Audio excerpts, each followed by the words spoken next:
But now we move to another aspect of this topic, which is enforcement. In the last years, we've had a number of major enforcement actions, cases of so-called grand corruption, often that have reflected international cooperation, and we heard an allusion to that in Diego's talk earlier between Brazil and Peru in relation to the Odebrecht case. But those examples are everywhere. The Airbus resolution of a couple of years ago involved the Parquet National Financier of France, the United Kingdom, and the United States, and now Switzerland is involved. So these multi-jurisdictional cases are happening. There have been major enforcement actions of grand corruption, but Kevin Davis is going to tell us really from an analytical perspective, what are the lessons we should learn from them? Now, Kevin is a professor at NYU School of Law. He has written quite a lot about the relationship between law and economic development, and the topic of corruption is a particular focus. His many publications include a highly regarded book published by the Oxford University Press in 2019, which I recommend to you, Between Impunity and Imperialism, the Regulation of Transnational Bribery. And I'm happy to say he serves with me on the board of an NGO that deals with this topic and has provided great service in that regard. So Kevin, the floor is yours.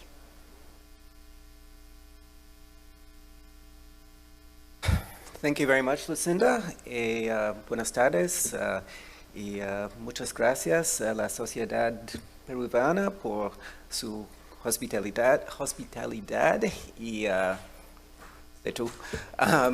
Et je dois remercier aussi mes collègues francophones parce que ça me fait grand plaisir à entendre la langue française, la langue de Molière ici, si loin de Paris et de Montréal, mais ça c'est tout aussi parce que je veux pas déshonorer la langue de Molière, donc je vais parler anglais. Okay.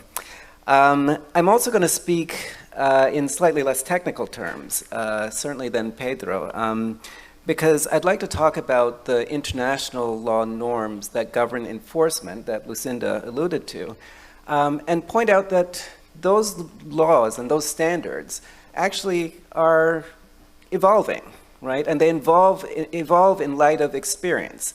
In fact, the international anti-corruption law regime for me is one of probably the best examples of what some of my academic colleagues call a regime of global experimentalist governance, right? So it's very experimentalist in the sense of learning from observations of how the norms are actually being implemented, including norms surrounding enforcement.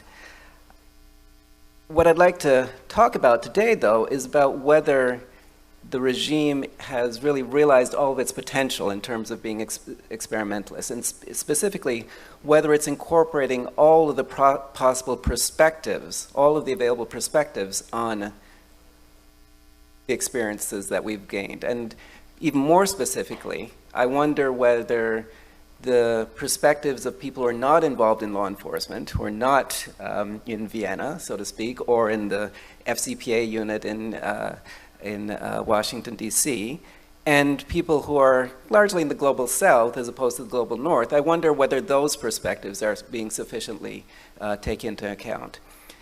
In other words, is the regime sufficiently inclusive? That's the basic question. To illustrate, I'll actually talk about Operation Lava Jato, car wash, and the Odebrecht case that followed on from it. I know many of you in the room are probably very familiar with it, but just for the sake of background, I'll give you the quick updates. Operation Car Wash was a Brazilian law enforcement operation named because it started with an investigation into money laundering, and it was targeting a money launderer who was operating above a car wash, right? But it quickly actually evolved into more than that, because they discovered that he was laundering money for people who were paying bribes to obtain contracts with Petrobras, the very large Brazilian state-owned oil company. And the bribes were being paid not only to executives of Petrobras, but also They're flowing on to the politicians who basically controlled those executives and the company. So that was car wash, and it was a massive operation that led to thousands of warrants being issued and hundreds of executives and companies and politicians being prosecuted and sanctioned in various ways in Brazil.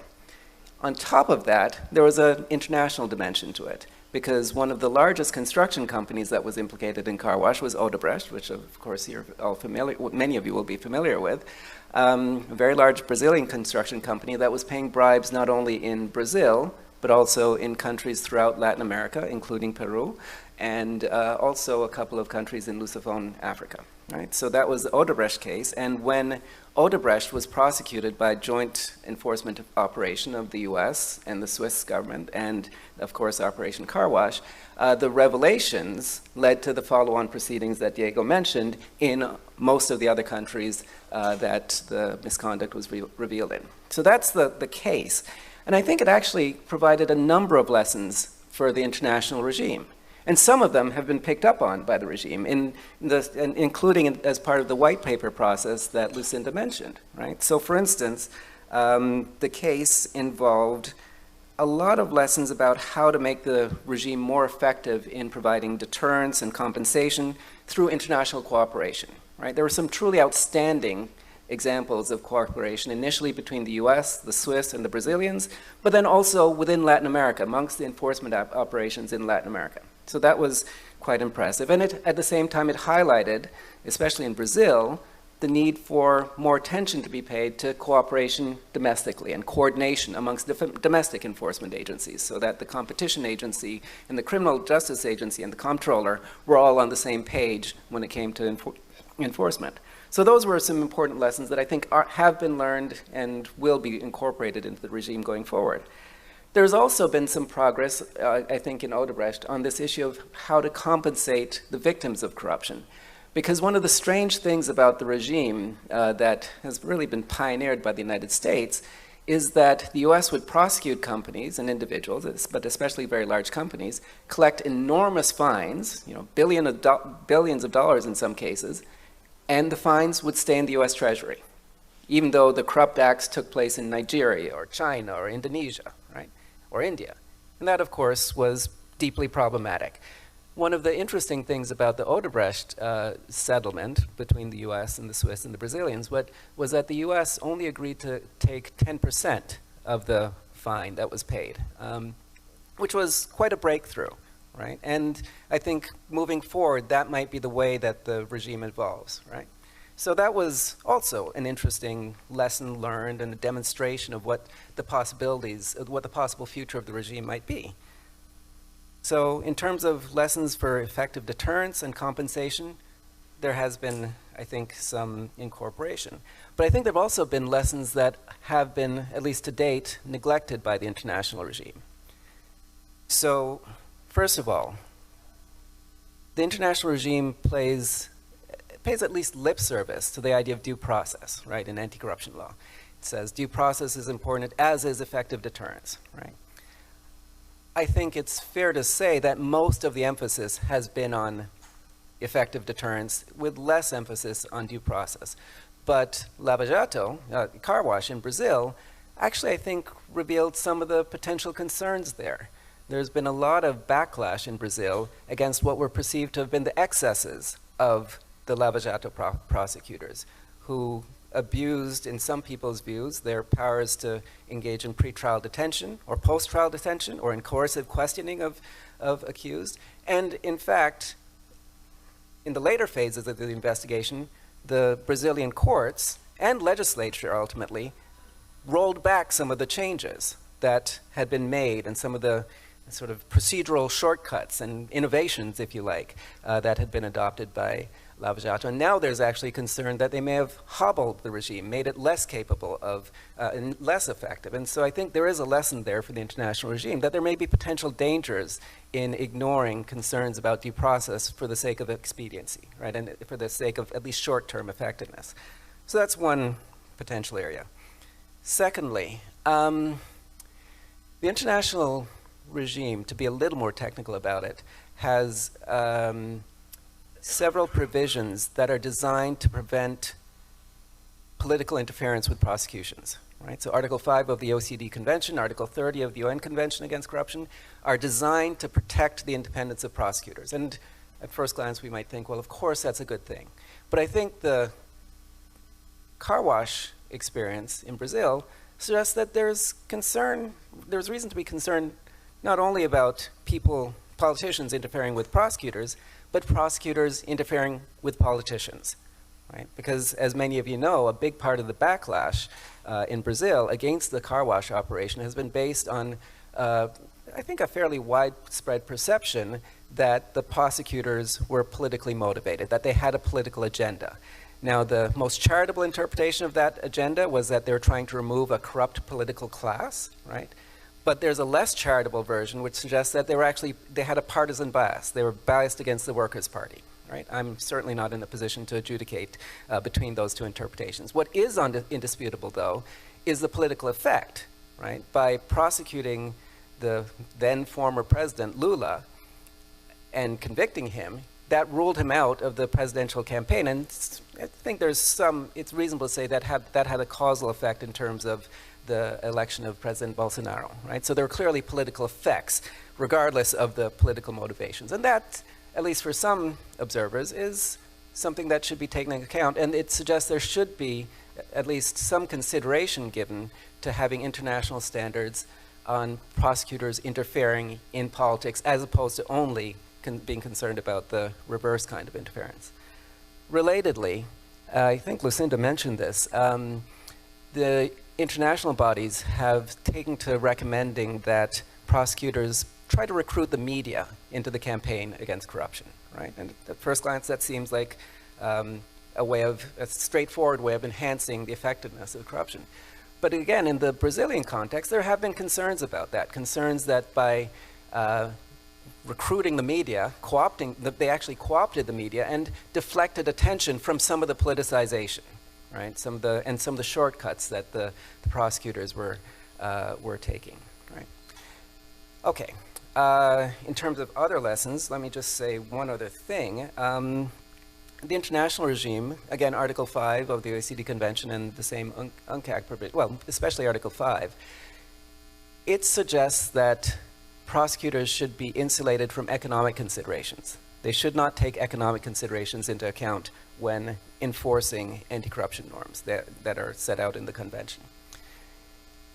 I think Lucinda mentioned that my background is in law and development, so I do approach this topic from the perspective of developing countries.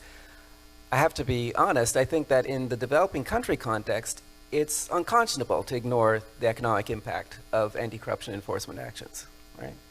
In the Brazilian context, the economic effects of Odebrecht in the short term, of car wash in the short term, have been estimated at hitting maybe 2% of GDP in 2014 and as high as 5% in 2015.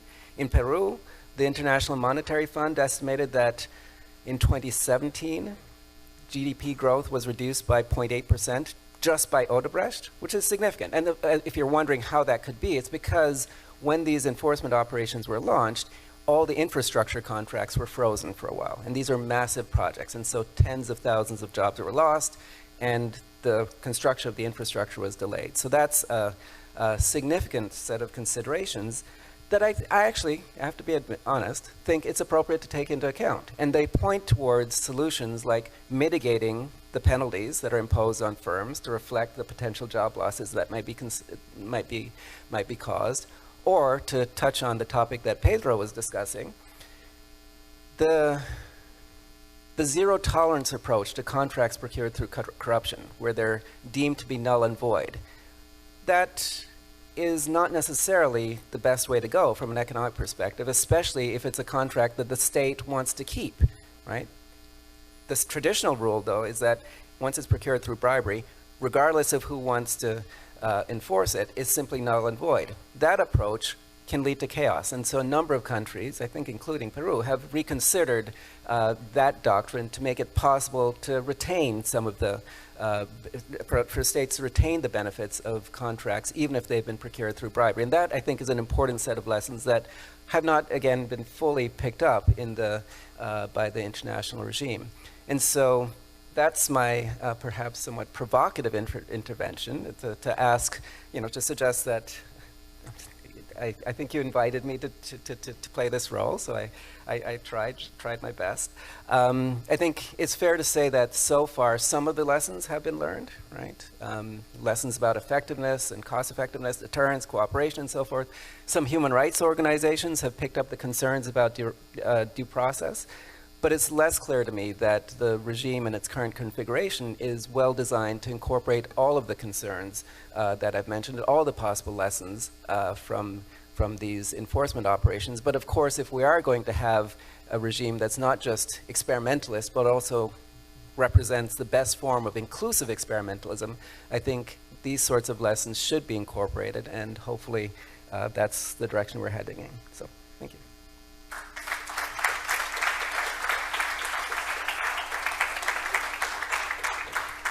So, Kevin, thank you. And remember this term, I'm going to repeat it, global experimentalist governance. That's the world we've been in. Really very thoughtful and very interesting. I would just say a couple things, because I think there's perhaps a little bit of confusion. So under the Council of Europe Civil Law Convention Against Corruption, they distinguish between two types of contracts. One is contracts for corruption. In other words, contracts with a cause illicite, whose purpose is corruption. And under the Council of Europe Convention, contracts with a cause illicite are null and void, ab initio. A distinction is made, however, with respect to contracts resulting from corruption, and those are voidable only, not void ab initio, but void at the option of the injured party.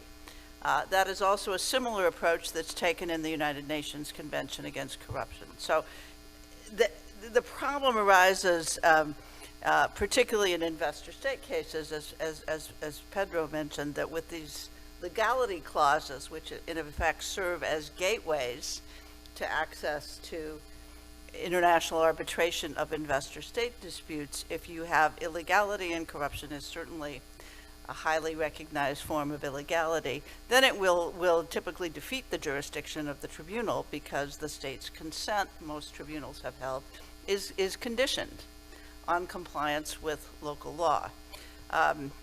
It's a very interesting area. We could spend all day talking about it. I've been thinking about it a lot, actually. But it's an area where there are many cases, not just corruption cases, but other forms of illegality are being alleged with great frequency. I'm sure Pedro has run into some of them. So we've heard various dimensions of this issue, and I think there's some common ideas that are emerging as well, and some connections between them. We'd love to hear feedback and questions and comments from all of you. Yes, please. There's a microphone that will come around.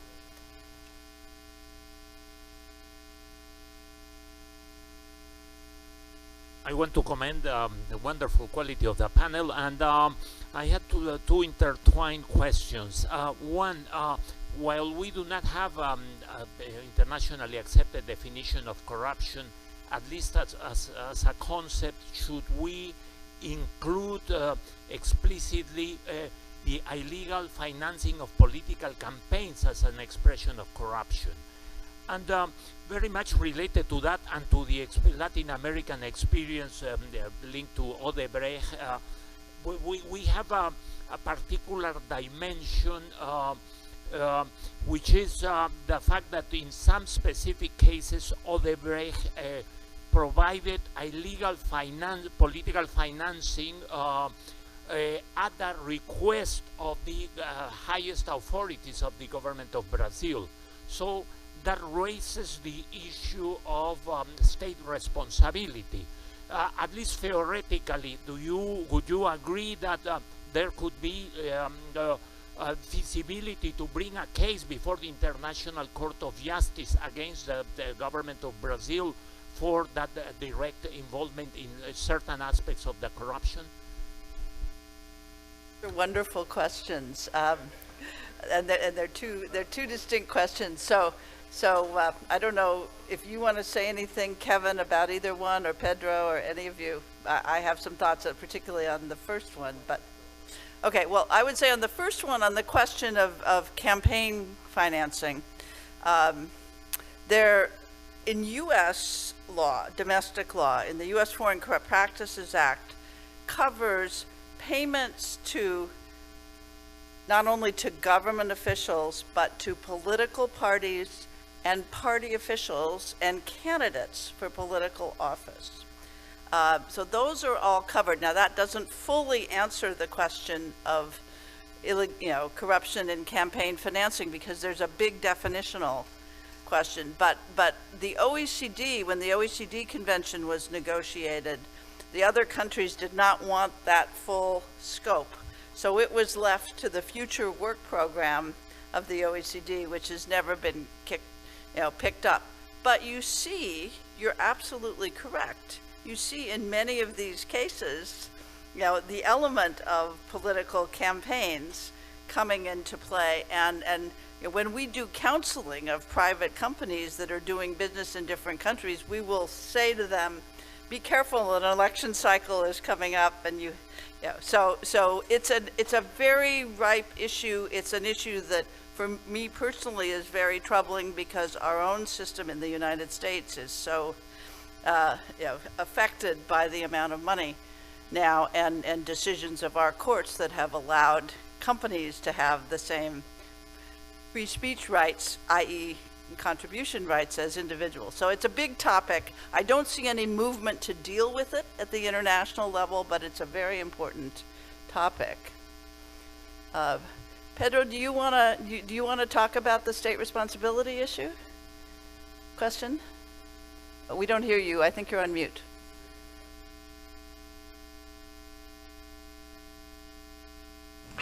No, that's fine, Lucinda. I just wanted to point out that on the state responsibility issue, there really is a vague space on attribution and when that attribution can take place. And certainly in the context of international arbitration, investor-state arbitration, that has not been addressed fully or purposefully or in any way that can lead to any meaningful gains. But it would be a very interesting question if you had a concerted campaign or a knowing effort on the part of the state acting through a private enterprise, which Odebrecht was and is, I believe. That could be a very interesting issue. Yeah, Diego. Absolutely. Absolutely.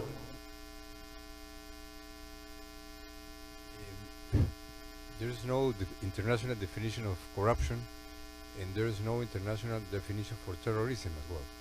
So two major crimes have no international definition. So provided that this is the context, I would say that all this lives in a way to national criminal laws, how to deal with both crimes. There are perhaps other examples. And what you have asked, Oscar, is about the eventual state responsibility that could lead to the International Court. I would say that provided that there is inaction internally, there is lack of action by local tribunals, by the government, until what the government is its responsibility, I would say that would be the possibility, that second-hand possibility. But as well, it's interesting to see how these two major matters have no broad and clear definition. Perhaps it is the only way to solve this matter was to just draft both conventions. We have an Inter-American Convention Against Terrorism that we proposed in 2001. It was adopted in a few months. No way to find a definition. It was absolutely impossible. Any other questions? The back. And over there. Oh, more questions. Okay. So the gentleman.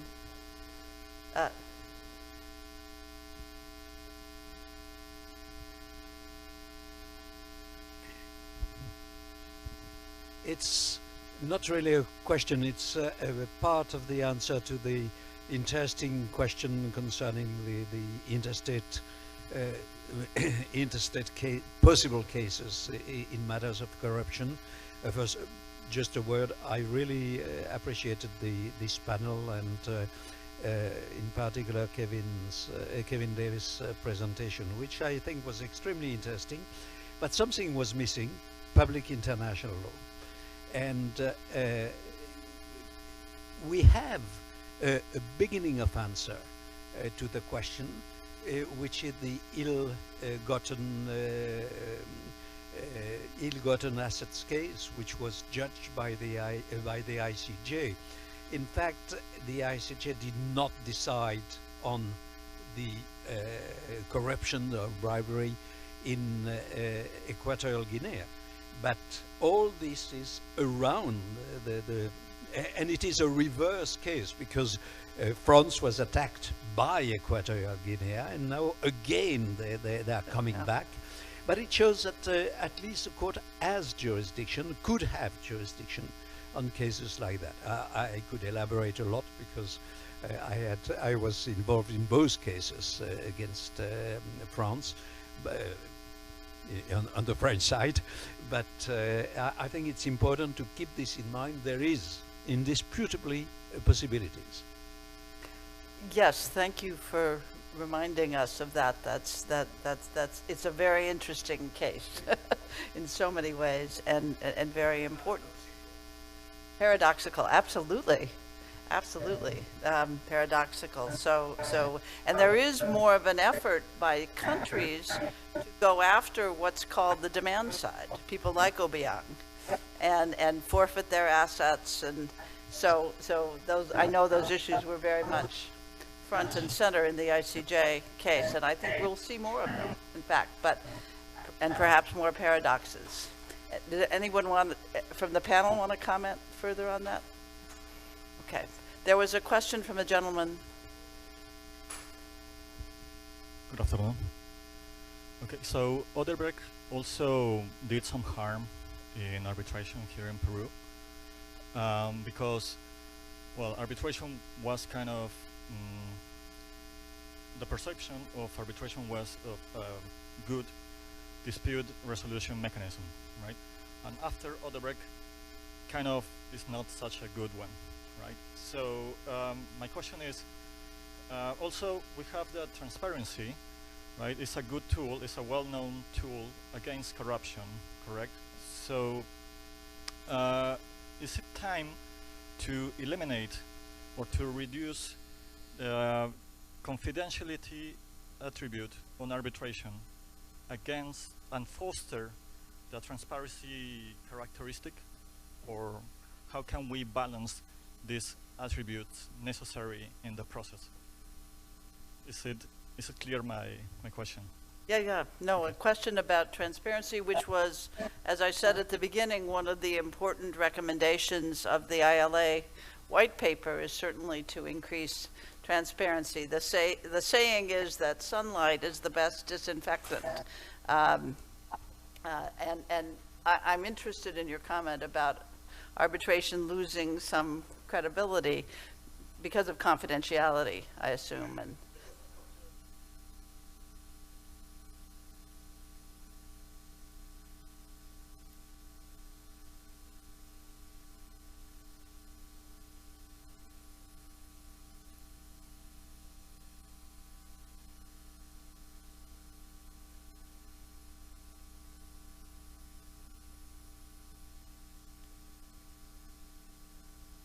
well, there's certainly been a move towards transparency in investor state, not so much in commercial. But Pedro, do you have thoughts you'd like to comment on that?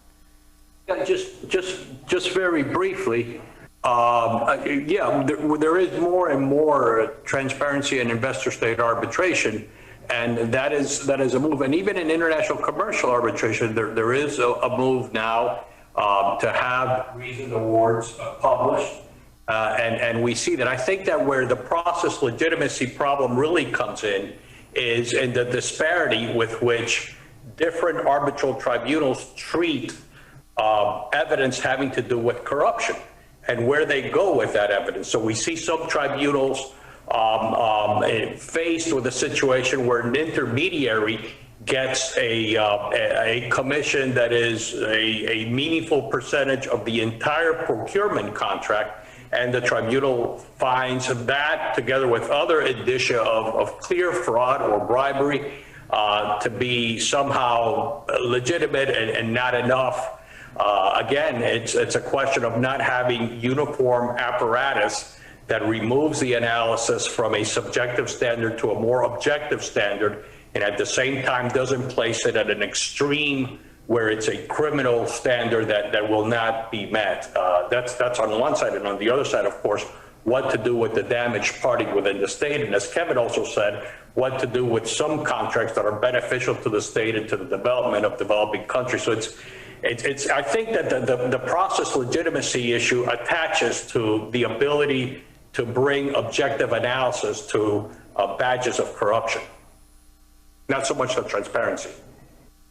And I do think arbitrators, my perception anyway, I'm interested in what other people think, my perception is that arbitrators are more sensitive now than perhaps some years back to the possibility that the proceedings are really being subverted to give rise to an award for activity that is really corrupt in character. So I think there's more sensitivity on the part of arbitrators to ensuring that they're not becoming party to a corrupt activity by virtue of the dispute resolution proceedings. I think there hasn't been any noticeable decline in international arbitration because many people still think it's the best way to try to resolve disputes, but the system has to be sensitive to the kinds of concerns that you raised, for sure. Yeah, Kevin.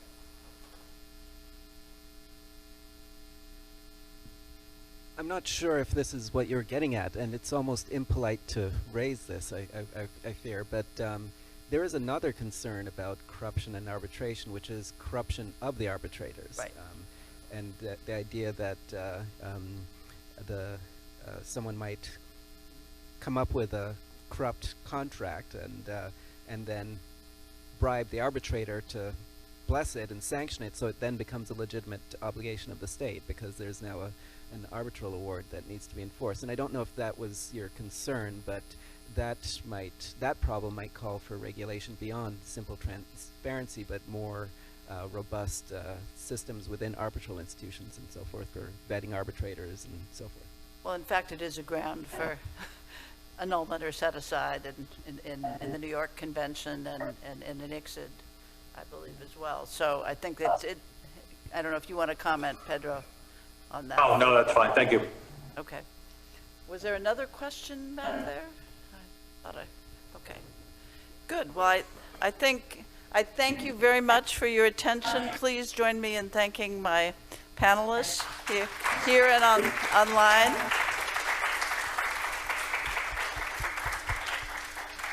And I pass the baton to you.